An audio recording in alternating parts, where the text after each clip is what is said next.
Hi, and good morning, First Baptist Church. My name is Karina, and I have been attending this church for about 5 years now. But in the last few years, I've moved to Ottawa. I'm studying at Carleton University, and in my third year of sociology and doing a minor in Indigenous studies. So recently, Brent reached out to me and asked me if I could make a video about my sacred moments in this new year. So I'll start with the new year and kind of explain a bit of what my journey has been recently and what I kind of want to focus on today. So, already when I started this new year, something that was sticking out to me and something I wanted to work on was freedom. I wanted to work on this phrase of I am free. And I wanted to find that in my life.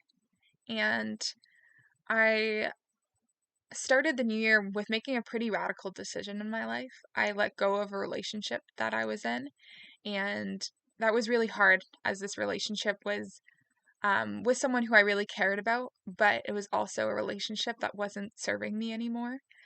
And I chose to let go of this relationship. And doing that, it was very empowering. It was hard, but it was also empowering. And I felt like in doing that, I was putting myself first and I was giving myself that chance to experience freedom and to reconnect with myself, which was, yeah, again, very challenging. And throughout the last couple of months, I've felt like I've had really great moments of feeling free and feeling me and feeling who I am. And then I've also had a lot of moments of feeling numb and feeling like I wanted to avoid my feelings and not face myself. And specifically, there was one week where I just realized that I had been really busy in the last month and the last week, and I needed a break.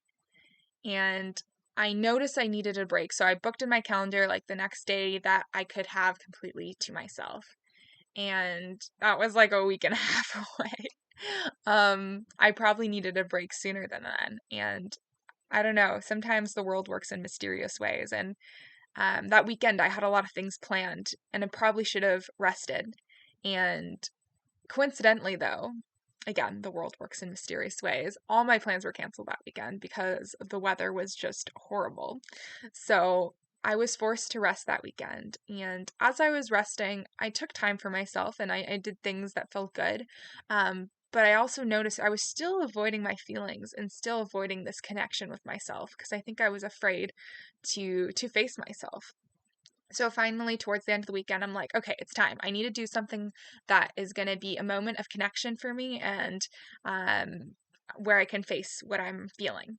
So I locked my phone away for like 4 hours and I got into this very cool art flow.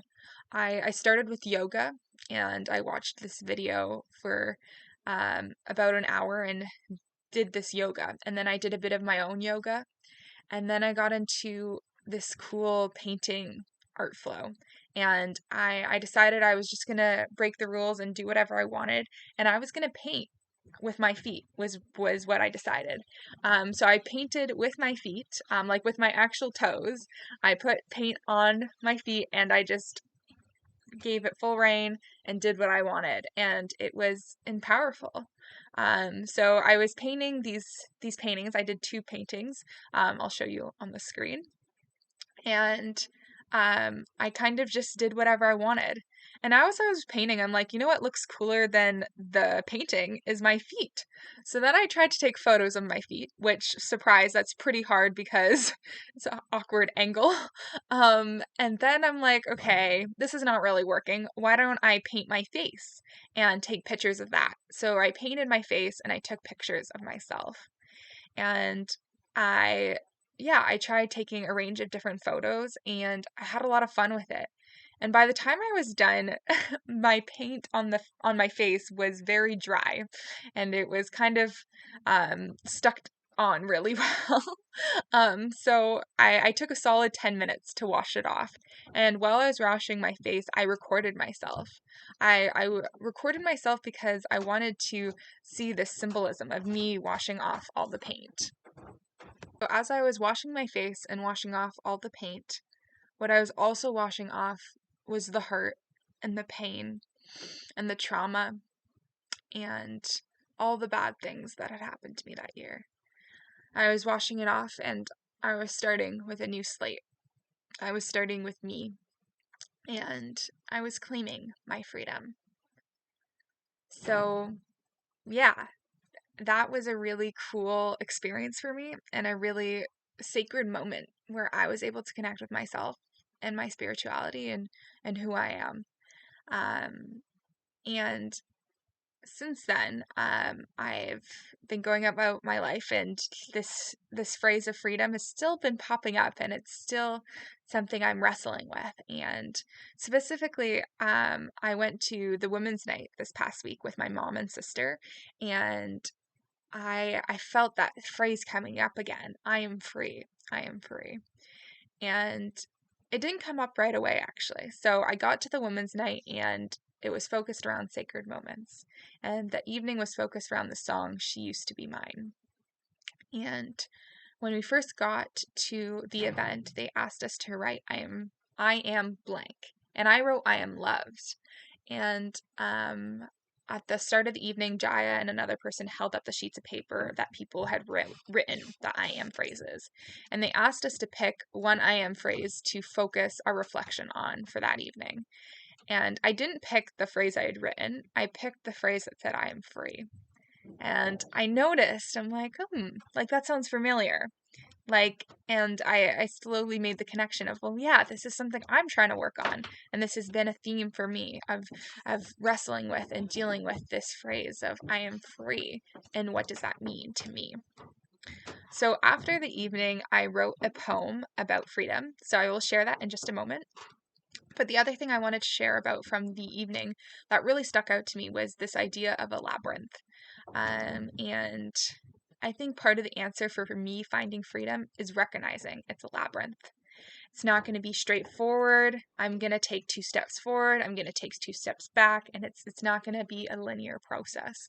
And I think this idea of labyrinth, this idea of nothing being a linear process in our lives is just something we have to be reminded of and remember when we're going through anything, whether it's a hard relationship or love or trying to achieve your dreams. It's never going to be straightforward.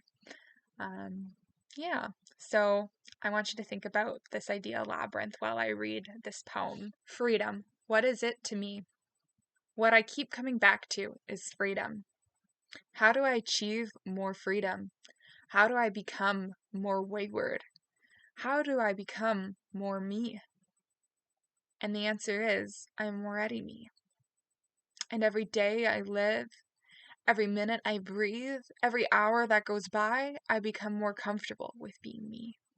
And I care less about what people think of me. But then there are days when I do care what people think, and I feel uncomfortable in my body. And it will take time and energy to keep working towards freedom, to be free. I am free when I'm at Mooney's Bay, swimming at 6 a.m. in the water, doing yoga on the beach or at the studio, rock climbing at the gym or at Gatineau Park or in Rimouski, doing art, being by Hogsback Waterfall. I am free when I am in my room dancing. I am free when I'm in my house by myself. When I am swinging on the swings without a care in the world. I am free when I'm camping, when I'm canoeing out on the water. I am free when I am floating. I am free when I am surrounded by the people who truly love me, people I have chosen to be in my life. That is when I am free. I can't have freedom every moment, every day, every part of my life. But I can have freedom in places where I do not feel held back by society, by people, or by rules or the laws. I'm free when I'm in nature and when I'm doing what feels sacred to me. Whether it is climbing, art, journaling, dancing, singing, any art form, that is when I feel me, and that is when I feel free. When I am most free, I'm connected to my spirituality, my higher self, and Mother Earth. When I am most free, I can forget about all my worries. When I want to feel freedom and I need to connect with myself to be brave, I have to go to those sacred spaces and have those sacred moments. That is what I live for. Thank you. Yeah, I hope that poem resonated with you, and I hope you guys have a lovely day and are able to think about what is your sacred moment. And remember that going to those sacred spaces and places and doing what feels sacred for you, it takes bravery, it takes courage, and it takes intentionality. And I hope you can do that and go to those sacred places, even though it does take that courage and bravery. It's worth it. It's what I live for, and I hope it's what you live for too. All right, goodbye, everyone.